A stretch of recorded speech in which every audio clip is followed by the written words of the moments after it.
hoy la única prioridad del Banco Central es tratar de recuperar como sea dólares, porque está totalmente pelado el Banco Central y los dólares que pueda recuperar básicamente no están destinados a sostener ya nivel de actividad. Como les decía, el cepo se ha cerrado muchísimo en la última semana, ha habido prácticamente parálisis total de operaciones y está destinado a tratar de controlar la brecha cambiaria, que esa brecha que tiene el techo del 100% no pegue un salto y desbarajuste todo. Fíjense que lo que siempre dijimos, que en la primera parte del año el Banco Central estuvo vendiendo dólares y es la parte del año donde tendría que haber estado comprando. Obviamente acá estuvo todo el impacto de la sequía y decíamos que en la segunda parte del año, este era el típico gráfico que hacíamos de las últimas 6 elecciones, con paso desde 2011, siempre las barritas verde claro, siempre en la segunda parte del año había ventas promedio del Banco Central en 2011, en 2013, en 2015, en 2017, en 2019, en 2021. Es decir, con Cepo, sin Cepo, con Cristina, con Macri, con Alberto Fernández, siempre en la segunda parte del año había ventas promedio de 4.000 millones de dólares del Banco Central. Y en la primera parte del año, siempre el promedio de todas esas elecciones, el Banco Central compraba. Acá el Banco Central se quedó pelado en la primera parte del año y ahora lo que está haciendo es, con el cepo total, fíjense que en lo que va de agosto, que en el promedio de las últimas 6 elecciones, siempre en agosto vendió 1.000 millones de dólares promedio,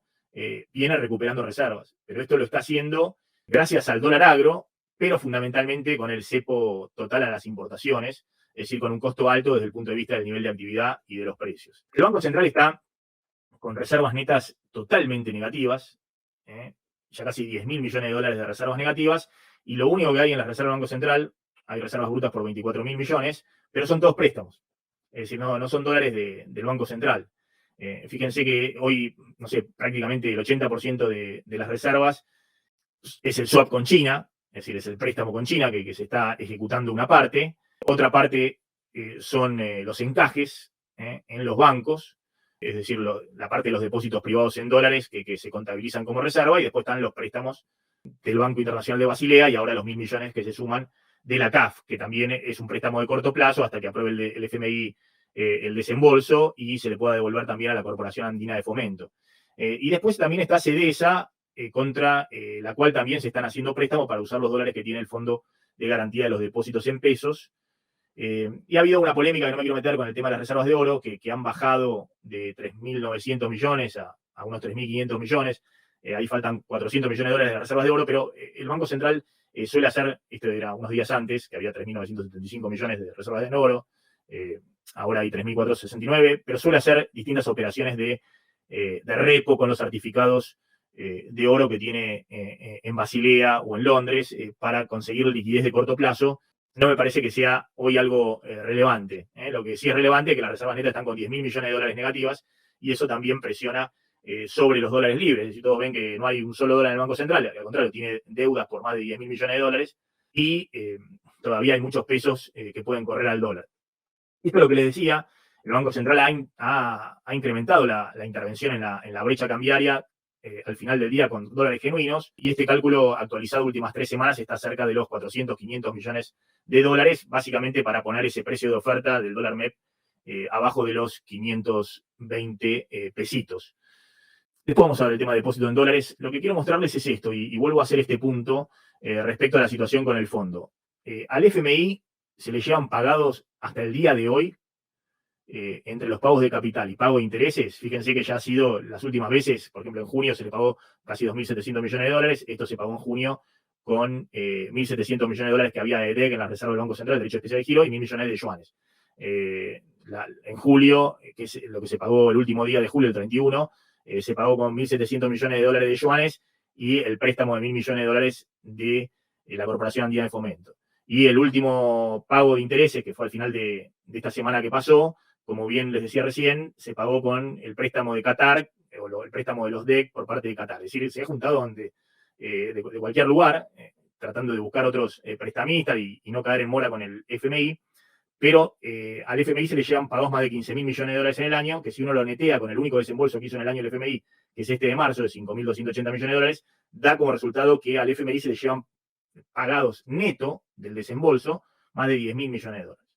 Y yo creo que esta situación lo ha dejado al gobierno totalmente en una situación de vulnerabilidad muy grande, porque el FMI, en el año de la sequía, donde tenés 20.000 millones de dólares menos de exportaciones, el prestamista a última instancia no solamente no te presta un solo dólar fresco, sino que le llevas pagado neto del único desembolso que hizo, más de 10.000 millones de dólares, 10.250 millones de dólares. Y ahora te dice que el 21-22 de agosto, después de las PASO, te puede desembolsar esto, 7.500 millones de dólares más o menos. Yo creo que esto va a depender del resultado de la elección, ¿no? Porque claramente si la oposición hace una muy buena elección y el gobierno queda con pocas chances rumbo a octubre, y vamos a ver qué hace el Fondo Monetario con este desembolso. Que en todo caso, además, creo que previamente requiere medidas adicionales después del 13 de agosto, ¿no? Que el paquete que se anunció hace 2 semanas fue la primera parte y ahora vamos a ver, falta la segunda parte de ese paquete después del 13 de agosto, que algunos están pensando que es una devaluación, un salto de tipo de cambio. Yo creo que el gobierno se va a tratar de plantar, Massa va a tratar de que sea otra cosa, no el salto directo del dólar oficial, porque eso sería el game over en estas condiciones, donde una devaluación del tipo de cambio oficial, más allá de la discusión de cómo están fijados los precios, te acelera rápidamente la inflación por arriba de los 2 dígitos, muy por arriba de los 2 dígitos, y además te provoca una recesión en el cortísimo plazo fuerte.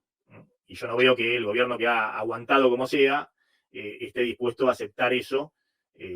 justamente entre septiembre y octubre, que es cuando se va a la elección general. Ahora vamos a ver igualmente las medidas que se van a tomar.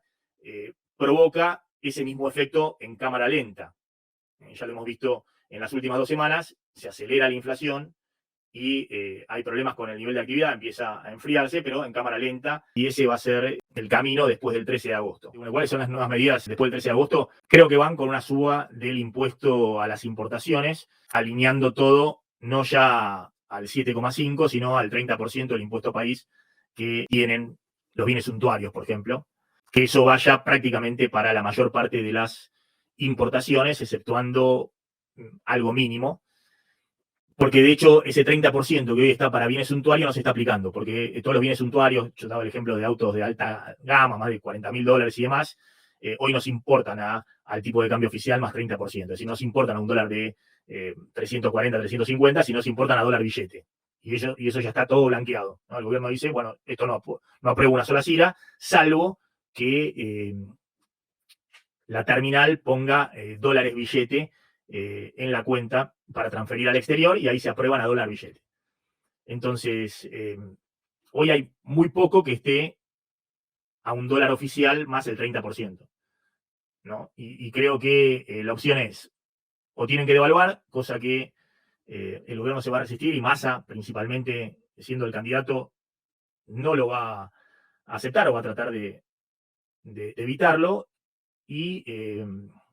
el canje respecto a eso es subir más fuertemente el impuesto a las importaciones. Es decir, que sea nuevamente una devaluación fiscal más agresiva, que obviamente va a impactar sobre los precios adicional a lo que ya impactaron las últimas medidas, y que también va a impactar sobre el nivel de actividad, porque la receta en estos casos, que es lo que ha tratado hasta el 13 de agosto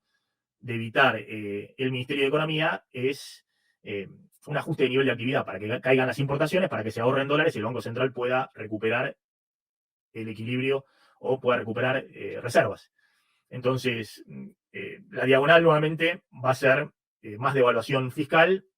más cepo importador, cierre total, y a bancar con eso,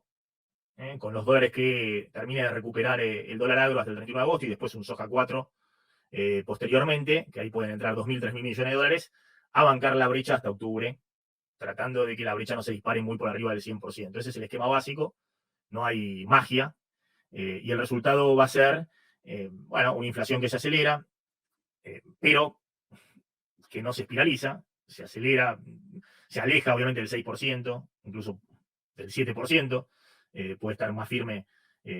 dependiendo también qué pase con la carne, qué pase con los alimentos, pero la carne tiene una ponderación muy grande, puede estar en el 8 o más arriba del 8%. Una actividad que al shock de la sequía y lo que estamos viendo, que hasta ahora son todos números de recesión por el campo, empieza a enfriarse también en otros sectores. La pregunta es cuál es el impacto a nivel de empleo, ¿no? Y una situación donde la van llevando con un dólar oficial que queda como testimonial y un dólar efectivo que va a ser eh, mucho más alto para importaciones, y que eso va a generar, bueno, tratar de acercar recursos para cerrar la brecha fiscal. De hecho, yo les venía advirtiendo que el FMI eh, claramente le ha dado un ultimátum al gobierno también con el tema de la CIRA. Por eso solo se explica el parate total en autorizaciones de CIRA la semana pasada, en que, bueno, el FMI está esperando medidas adicionales después del 13 de agosto, porque ya lo he explicado acá, todos pensamos que en agosto, por ejemplo, a las automotrices, Massa, ¿qué más querría que autorizarle todas las CIRAs que pidan? Total, se paga a 195 días, se paga después de la elección, lo paga en todo caso incluso después de diciembre, el próximo gobierno. Pero bueno, el FMI obviamente está viendo la deuda comercial que hay con proveedores del exterior de más de 13.000 millones de dólares y también les dijo basta de hacer esta manganeta de mantengo nivel de importaciones, total, autorizo